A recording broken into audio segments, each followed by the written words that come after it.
주님께서 여러분과 함께 또한 사제의 영과 함께 마르코가 전한 거룩한 복음입니다. 주님 영광 받으소서. 예수님께서 5,000명을 배불리 먹이신 뒤 곧 제자들을 재촉하시어 배를 타고 건너편 벳사이다로 먼저 가게 하시고 그동안에 당신께서는 군중을 돌려보내셨다. 그들과 작별하신 뒤에 예수님께서는 기도하시려고 산에 가셨다. 저녁이 되었을 때 배는 호수 한가운데 있었고 예수님께서는 혼자 무태에 계셨다. 마치 맞바람이 불어 노를 젓노라고 애를 쓰는 제자들을 보시고 예수님께서는 새벽녘에 호수 위를 걸으시어 그들 쪽으로 가셨다. 그분께서는 그들 곁을 지나가려고 하셨다. 제자들은 예수님께서 호수 위를 걸으시는 것을 보고 유령인 줄로 생각하여 비명을 질렀다. 모두 그분을 보고 겁에 질렸던 것이다. 예수님께서는 곧 그들에게 말씀하셨다. 용기를 내어라. 나다. 두려워하지 마라. 그러고 나서 그들이 탄 배에 오르시니 바람이 멎었다. 그들은 모두 놀라 넋을 잃었다. 그들은 빵의 기적을 깨닫지 못하고 오히려 마음이 완고해졌던 것이다.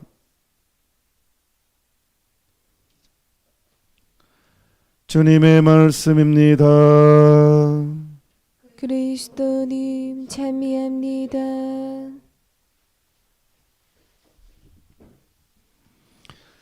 어떤 개신교 신자가 너희 천주교 신자들은 엄청 잔인한 사람들이다. 왜 하필 성당 맨 가운데 이렇게 잔인한 모습을 걸어놓고 있느냐. 보통 십자가에는 인간이 역사상 가장 잔인하게 죽이는 사형 도구죠.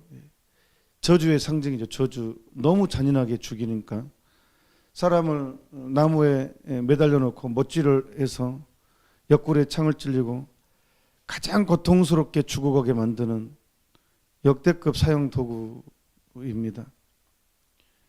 네, 가톨릭 교회는 예수님이 가장 잔인하게 고통당하며 돌아가시는 이 십자가를 거의 대부분의 성당의 정중앙에 걸어놓죠. 가장 고통스럽고 가장 잔인한 모습입니다. 사람을 발가벗겨 놓고 못질을 해버려요. 사람한테 못질을 해버렸어요. 그것도 대못으로 손, 발 매달려서 이것을 걸어놓고 있어요. 근데 개신교는 예수님이 없고 십자가만 있죠. 너무 잔인하다고 해서 그런지 그래서 그렇게 비난합니다. 너희들은 정말 잔인하다. 왜? 가장 잔인하게 돌아가시는 모습을 정중앙에 걸어놓고 있냐.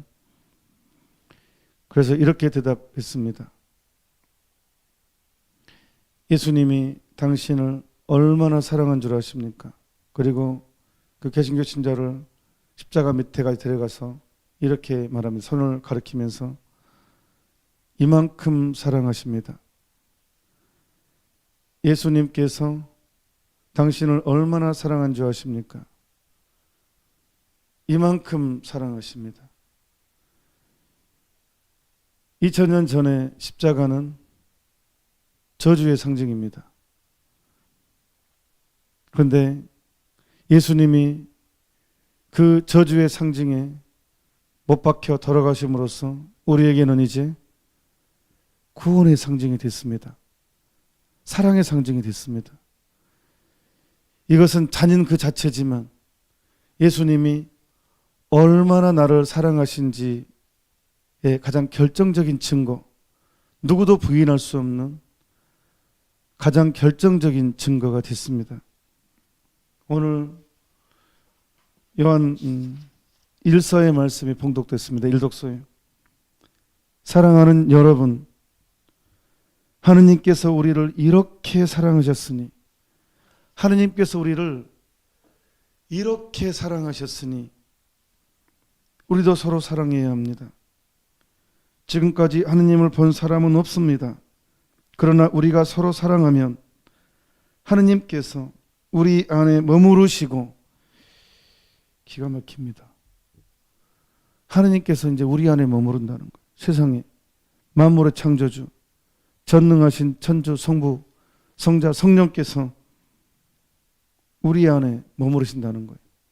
삼위일체 하느님이 내 안에 계신다는 거예요. 내가 또 다른 성모님입니다.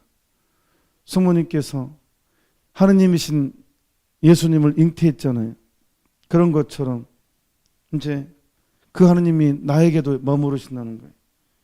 그분 사랑이 우리에게서 완성됩니다. 이게 너무 놀라워서 믿기지도 않는 것입니다. 그 사랑이 내 안에서 완성된대요. 내 안에서. 하느님께서는 우리에게 당신 영을 나누어 주셨습니다. 와, 예. 근데 누구든지 예수님께서 하느님이심을 고백하면 하느님께서 그 사람 안에 머무르시고, 너무 간단해서 믿기지 않을 정도입니다. 너무 간단하니까, 너무 쉬우니까. 누구든지 예수님께서 하느님의 아드님이심을 고백하면, 제가 고등학생 때 세례 받을 때 가장 받아들이기 힘든 게 이 양반이 역사적인 인물인지는 알겠어요. 이순신 장군이 내가 눈에 안 봤지만 역사적인 인물이잖아요. 기록이 있으니까. 마찬가지로 예수님도 역사적인 인물인데 과연 문제는 이 양반이 하느님이냐 하느님이 아니냐, 이것이 문제였습니다. 근데 누구든지 예수님께서 하느님의 아들이심을 고백하면 하느님께서는 그 사람 안에 머무르시고 그 사람도 하느님 안에 머무릅니다. 하느님께서 우리에게 베푸시는 사랑을 우리는 알게 되었고 또 믿게 되었습니다. 알게 되었고 믿게 되었습니다. 이게 내 구원의 상징, 사랑의 상징임을 우리가 믿게 되었습니다. 하느님은 사랑이십니다. 와, 예. 사랑 안에 머무르는 사람은 하느님 안에 머무르고 하느님께서도 그 사랑 안에 머무르십니다.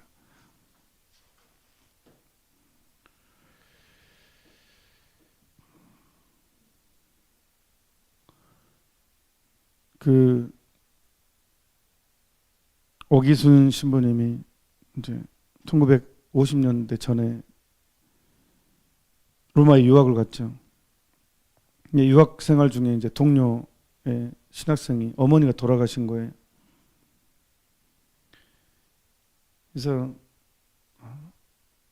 그래서 이제 이제 집에도 못 가고 어머니를 너무너무 사랑했었습니다. 이 신학생이 아주 그런데 어머니가 돌아가시 임종도 못 보고 너무너무 고통스러워서 성당에서 기도를 하는데, 예, 아주 혼자 새벽까지 계속 이제 어머니의 죽음 앞에서 이제 그래서 막 십자가 밑에서 엄청 울면서 기도하는데 예수님이 진짜로 한 음성이 들렸대요. 이제 그 신학생에게 한마디 했대요. 예수님께서 네가 나만큼 힘드냐라고. 너무 막 사제성소로 포기해야 되나, 막 내 진짜 이 어머니 돌아가셨는데 나는 여기서 뭐 하는가, 막 그렇게 괴로워하니까 예수님이 그 신학생한테 한마디 했대요. 네가 나만큼 힘드냐라고. 우리를 그렇게 사랑하셨습니다. 그러니까 제가 오늘 여러분들한테 하고 싶은 이야기는요, 이걸 믿어야 된다는 거. 이 사랑을 절대적으로 믿어야 된다는 거예요. 그래서 사랑이 우리에게 완성되었다는 것은 우리도 이 세상에 그분처럼 살고 있기에 우리가 심판날에 확신을 가질 수 있다는 것을 드러납니다. 사랑에는 두려움이 없습니다. 사랑에는 두려움이 없습니다. 근데 우리는 많이 두렵거든요. 많이 무섭고 정말 나 용서됐을까 의심을 하고 또 걱정이 많습니다. 그러면 안 됩니다. 완전한 사랑은 두려움을 쫓아냅니다라고 말했습니다. 두려움은 벌과 관련되기 때문입니다. 두려워하는 이는 아직 자기의 사랑을 완성하지 못한 사람입니다. 그러니까 내가 고해성사를 봤다면 끄집어내면 안 된다는 거예요. 이 악마의 행동이 끄집어내게 하는 게 악마의 활동이에요. 악마의 목적입니다. 우리를 절망하게 만드는 거. 그러니까요. 얼마 전에 제가 성례 파수꾼 일기책 여러분과 나눴을 때 그 얘기했어요. 악마는 교만한 사람과 무서워하는 사람, 두려워하는 사람에게 승리한다고. 악마는 교만한 사람하고 겁이 많은 사람, 두려워하는 사람에게 승리합니다. 사랑은 두려움을 몰아냅니다. 하느님의 용서는 과거를 묻지 않습니다. 끄집어내면 안 됩니다. 내 인생이든 다른 사람의 인생이든 하느님은 사랑이시기 때문에. 그러니까 우리는 자꾸 악마들은요, 자꾸 이 사랑을 의심하게 만들어요. 이 완벽한 사랑을 의심하게 만들어요. 그래서 자꾸 고통이 오잖아요. 어려움이 오면 내가 용서 안 되는 것처럼 생각해버리고, 내가 죄가 많아서 이런 일이 생긴갑다 생각해버리고, 그래서 막 엄청 스스로 고통을 줘요. 그러니까 성녀 파우스티나에게 거해성사 보고 나서 정말 내 죄가 용서됐을까라고 의심하는 것은 내 뺨을 때리는 것과 같다. 그렇게 말씀하셨습니다. 거해성사 보고 나서 정말 내 죄가 용서됐을까라고 의심하는 것은 내 뺨을 때리는 것과 같다. 사랑에는 두려움이 없어야 됩니다. 아니, 여러분 자녀들이 부모를 무서워하면서 눈치 실실 보면서 품에도 안기지도 못하고 술술 눈치 보면서 주변을 맴돌면 얼마나 가슴이 아프겠습니까? 내가 너를 얼마나 사랑하는데, 내가 너를 진짜 너를 키우기 위해서 내가 이 뼈 빠지게 고생을 하고 내 모든 걸 줘도 아깝지 않은데, 자식을 키울 때 그렇지 않습니까? 내 모든 걸 나눠줘도 하나도 아깝지 않은데 그 자식이 눈치를 살살 보고 진짜 막 눈 돌아가고 막 나를 무서워서 피하고 뭐 그러면 부모는 미치겠죠. 억장이 무너지겠죠. 나는 이 자식을 위해서 내 모든 걸 바치고 있는데. 근데 우리가 그렇다면 하느님 진짜 얼마나 더 가슴 아프시겠습니까? 그러니까 사랑은 두려움이 없어야 됩니다. 완벽하게 믿을 수 용기가 있어야 됩니다. 그분의 사랑에 완전히 내던져야 됩니다. 자비에 완전히 맡길 수 있어야 됩니다. 그래서 오늘 하느님께서 우리 사랑했다는 것을 믿으라고, 예수님께서 나다 두려워하지 말라고. 제자들은 두려워합니다. 빵의 기적을 체험하고 나서도 두려워합니다. 그러니까 자, 오늘 한번 제자들한테 한번 가봅시다. 다시 한번. 그러면 제자들은요, 이제 빵에 5,000명을 배불리 먹었어요. 제자들은 당사자들이잖아요. 이것은 나눠서 했다면 이게 성체성사의 신비를 훼손시키는 거예요. 실제로 없는 빵이 나타났어요. 빗자루 수사님도 그런 기적이 있었잖아요. 돈보스코 성인도 그런 기적이 있었고, 요한 비안네 성인도 그런 기적이 있었어요. 얘들 작은 과원을 용하는 쌀이 떨어졌어. 성녀 필로메나한테 식량이 없어. 더 이상 식량이 없었어. 그래서 다락방에 혼자 올라가가지고 성녀 필로메나에게 막 정말 우리 굶어 죽게 됐다고 해가지고 기도하는 거, 식량이 엄청 많아졌다니까요. 그런 일이 있다니까요. 그러니까 이 빵의 기적을 체험한 제자들이 얼마나 놀랐겠어요. 얼마나 감동을 했겠어요. 하느님의 능력에 대해서. 이게 배불리 먹었어요. 5,000명이 배불리 먹고 남은 조각만 강줄에 12강줄에 넘쳤단 말이에요. 군중들도 얼마나 충격받았겠어요. 듣도 보도 못한 이 사건이잖아요. 하느님이, 이분이 하느님이시구나 완벽하게 느꼈을 거예요. 이미 이 가나의 혼인잔치부터 물이 포도주로 바뀐 거를 느끼고 이미 제자들 그때부터 믿게 됐다고 했잖아요. 이제 주님 공연 대축일이 바로 이제 가나 혼인잔치도 이제 드러났기 때문에 제자들이 믿게 되기 때문에 공현이기 때문에 그것도 사건에 포함됩니다. 그러니까 제자들이 이미 그때부터 물이 포도주 된 것도 경험했어. 근데 이참에는 더하네. 이제 아예 없는 것이 나타났어요. 식량을 모든 사람 배불리 먹었단 말이에요. 그러니까 제자들이 따로 떨어져서 배로 태우고 이제 군종들 호기심의 대상이 되지 않기 위해서 이제 제자들이 이제 배 타고 이제 있었어요. 그때 제자들이 그냥 침묵했겠어요. 아주 감격이 겨워서 서로 베드로도 이야기하고 요한, 안드레아 12제자가 서로 막 수다쟁이가 돼가지고 하면서 예수님에 관해서 그동안 우리가 따라다니 고생했던 일들을 감격해하면서 눈물을 흘리면서 이렇게 빵의 기적에 감동을 했겠죠. 근데 그게 오래 못 갑니다. 바로 공포에 떨어버립니다. 이 빵의 기적은 핵심적인 것은 뭡니까? 결국은 내 삶의 원리예요. 밥을 먹어야 일을 하고 밥을 먹어야 사랑도 하고 힘이 있어야 사랑도 하는 거예요. 기도도요. 아프면요. 힘이 없으면 기도도 안 돼요. 기도도 체력이 중요합니다. 저도 이제 기도를 열심히 한 사람은 아니지만 기도도 체력이 돼야 되더라고요. 기도도. 그럼 먹어야 돼요. 기도하려면 먹어야 돼요. 그래서 메주고리에서 단식 기도는 물과 빵만 먹는 것도 단식입니다. 화려한 걸 거절하는 것. 그러니까 그렇다 이거는 단식도 중요합니다. 하느님 뜻도 불가능이 없이 물과 성체로만 또 40년간 사신 성인도 있고 그거를 격화시킨 거 아닙니다. 기본적으로 일반적인 것을 얘기할 때. 그러니까 빵의 기적은 뭐냐 그러면 예수님은 내 삶의 원리라는 것. 내 모든 에너지원이고 전부라는 거예요. 그게 빵의 기적의 핵심입니다. 내 삶의 모든 것, 내 삶의 원리, 삶의 이유, 내 에너지원, 예수님은, 하느님은, 예수님은. 근데 그럼에도 불구하고 이제 제자들은 다시 세속적인 걸로 돌아가 버렸어요. 그래서 복음서는 뭐라고 나오냐 그러면 그들은 빵의 기적을 깨닫지 못하고 오히려 마음이 완고해졌던 것이다. 예수님이 이제 배에 오르니까 넋이 빠져버렸습니다. 바람도 멈추고 넋이 빠져가지고 넋을 잃어버렸어요. 분명히 빵의 기적은 하느님만이 할 수 있는 일이었는데 그것을 경험하고 나서도 두려움에 떨고 넋이 빠져가지고 정신을 못 차리고 있는 거예요. 그만큼 이제 믿음이 두려움 때문에 믿음을 놓쳐버린 거예요. 그래서 예수 나다 두려워하지 말. 하지만 제자들은 공포에 유령하고 공포에 떨고 거룩한 걸 접하고도 온전히 믿지 못하면 사람이 완고해집니다. 그러니까 천주교 신자가 완고한 사람이 많습니다. 더 완고한. 그러니까 저의 경험입니다. 저의 개인적인 경험이니까 일반화 될 수는 없을 것 같아요. 그건 제 경험이에요.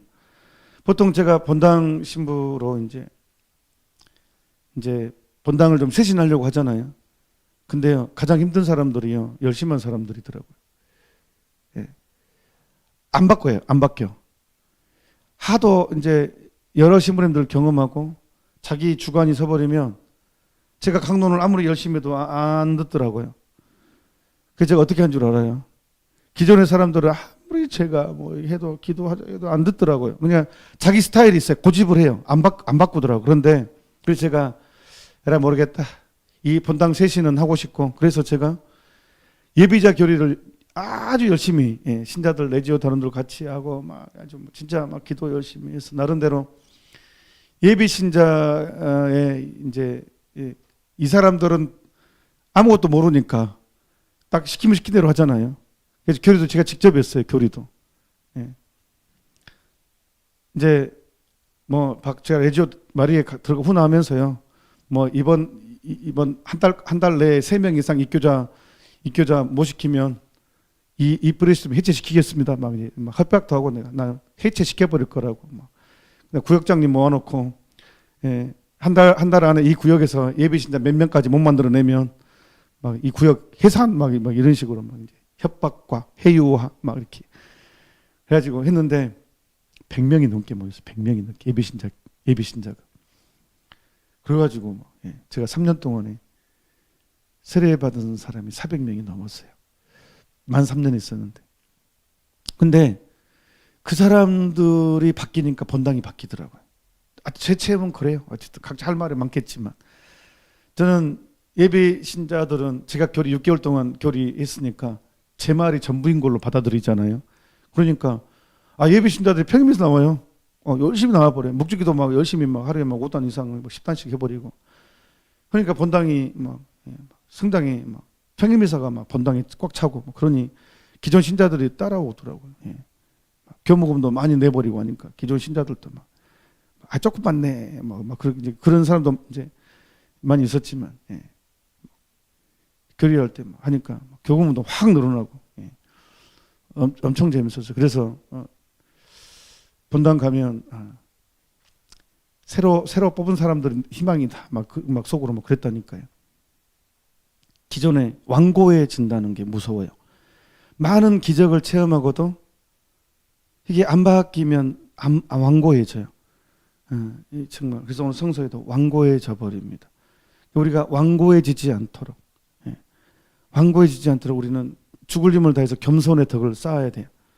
죽을 힘을 다해서 완고해지지 않도록. 겸손한 사람 안에서 은총이 들어가거든요. 겸손한 사람 안에서 하느님이 활동하시거든요.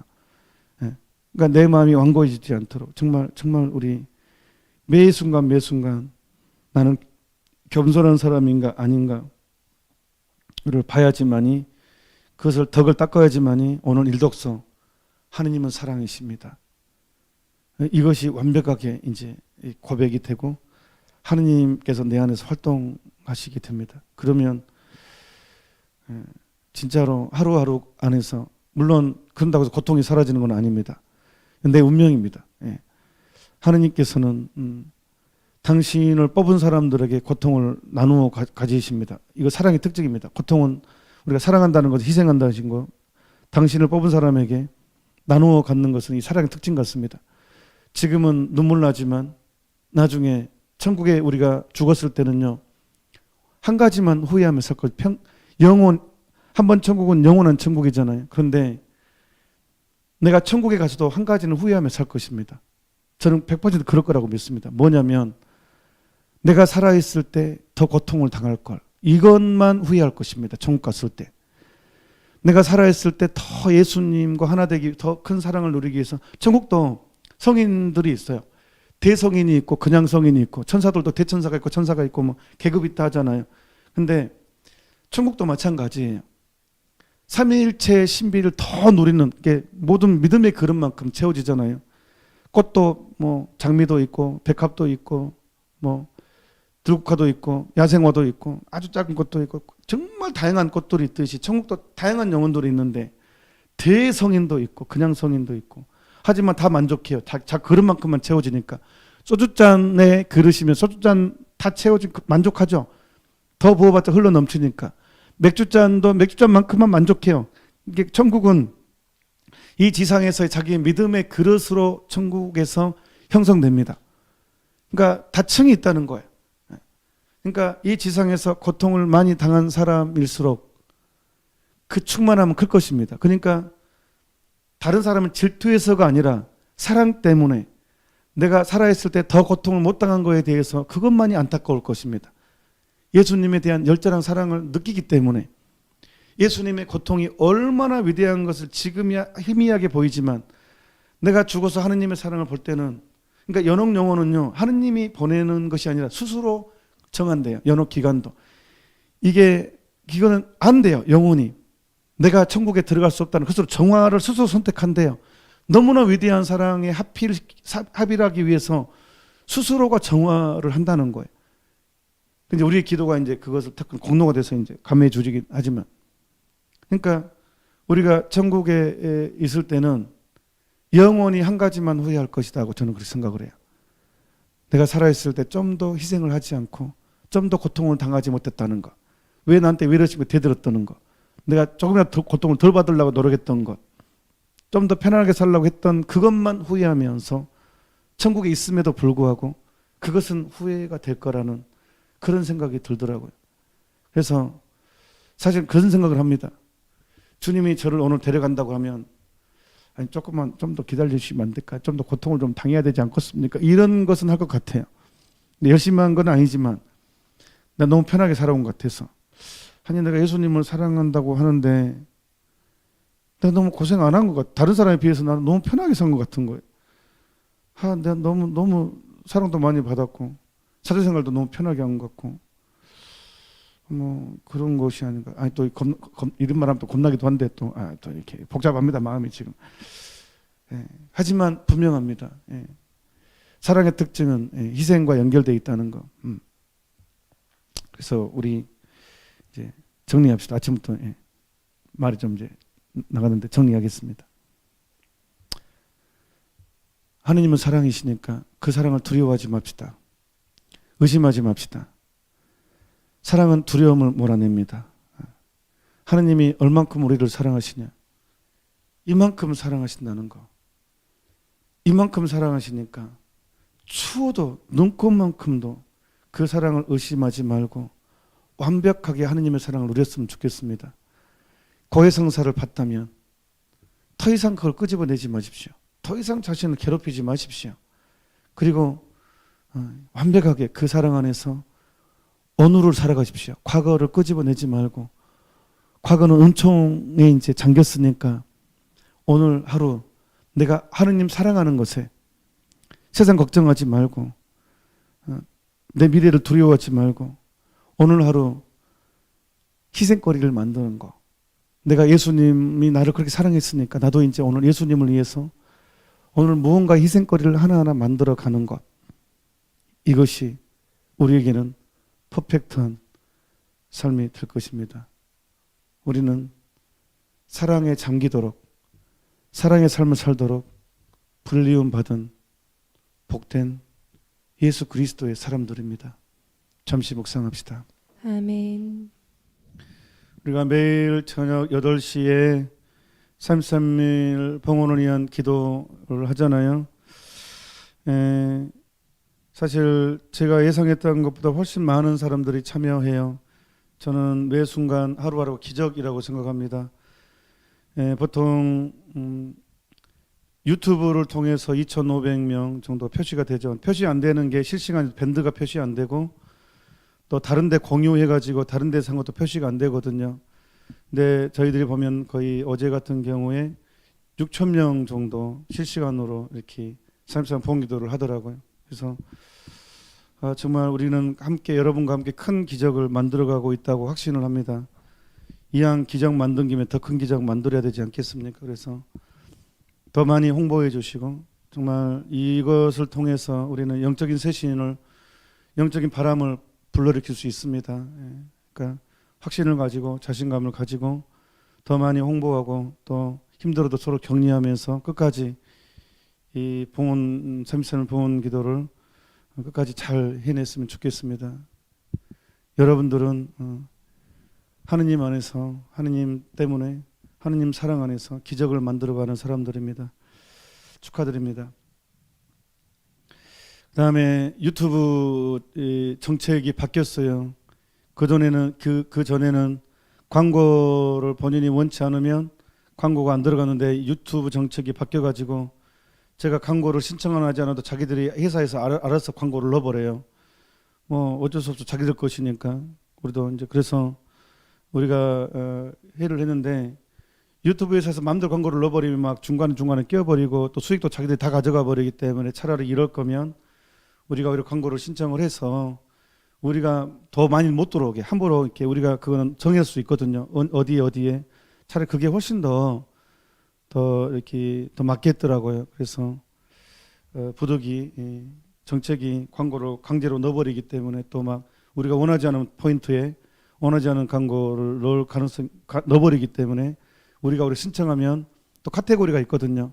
되도록이면 이렇게 뭐 그래도 이렇게 안 되는 것도 있지만, 그래도 좀 더 보호를 받기 위해서 하느님 말씀 선포에서 좀 더 보호를 받기 때문에 어쩔 수 없이 광고를 수익을 탐내서가 아니라 좀 더 하느님 말씀을 보호를 하기 위해서 저희 CNBS에서는 광고를 신청한다는 거, 이 점 양해해 주시면 아주 고맙겠다고 생각을 합니다. 네, 아무튼 오늘 또 여러분과 함께 미사 함께 할 수 있어서 하나님께 감사를 드립니다. 강복 드리겠습니다. 주님께서 여러분과 함께, 또한 사제의 영과 함께 전능하신 천주 성부와 성자와 성령께서는 이미 사에 함께한 모든 이들에게 강복하소서. 아멘. 미사가 끝났으니 가서 복음을 전합시다. 하느님 감사합니다.